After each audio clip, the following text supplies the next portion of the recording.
अस्सलामुअलैकुम नाज़रीन, आज हम बात करेंगे एक ऐसे सवाल पर जो हर बड़े सैलाब के बाद हमारे ज़हनों में ज़रूर उभरता है। क्या सैलाब सिर्फ एक कुदरती आफत है या इसमें हमारी अपनी कोताहियाँ भी शामिल हैं? कुदरती आफत। सैलाब एक कुदरती अमल है। जब बारिशें हद से ज़्यादा हो जाएं, दरिया अपने रास्ते से बाहर निकल आएं या ग्लेशियर पिघलने लगिए तो पानी ज़मीन पर फैल जाता है। ये वो कुदरती वजूहात हैं जिन्हें रोकना हमारे बस में नहीं। इंसानी कोताही। 1. दरियाओं के किनारे गैर कानूनी आबादियाँ। पानी का कुदरती रास्ता बंद हो जाता है। 2. निकासी आब के निज़ाम की कमी। बारिश का पानी शहरों में जमा हो जाता है। 3.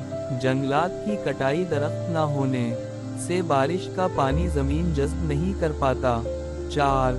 डैम और बैराज न बनाना। इजाफी पानी को रोकने का कोई इंतज़ाम नहीं। 5. कचरे का नालों में फेंकना। नाले बंद हो जाते हैं और पानी बहने के बजाय अबल कर बाहर आ जाता है। 6. मनसूबा बंदी की कमी। शहरों की तामीर बगैर सोचे समझे की जाती है। 7. ज़मीनों की बेजा हाउसिंग स्कैमर्स। ज़रख़ेज़ ज़मीनें पानी जज़्ब करने के बजाय कंक्रीट का जंगल बन जाती हैं। 8. हुकूमती गफलत। हिफाजती इक़दामात और क़ब्ल अज़ वक्त इंतबाह का फुक़दान। 9. माहौलियाती आलूदगी और ग्लोबल वार्मिंग। ग्लेशियर तेज़ी से पिघलने लगते हैं। 10. अवामी शऊर की कमी। लोग खुद हिफाजती तदाबीर इख्तियार नहीं करते। पैगाम।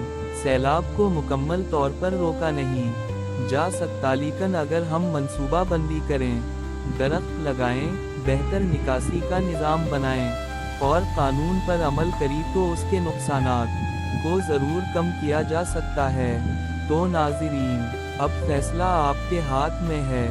क्या सैलाब सिर्फ कुदरती आफत है या हमारी कोताहियाँ उसे एक बड़ी तबाही में बदल देती हैं?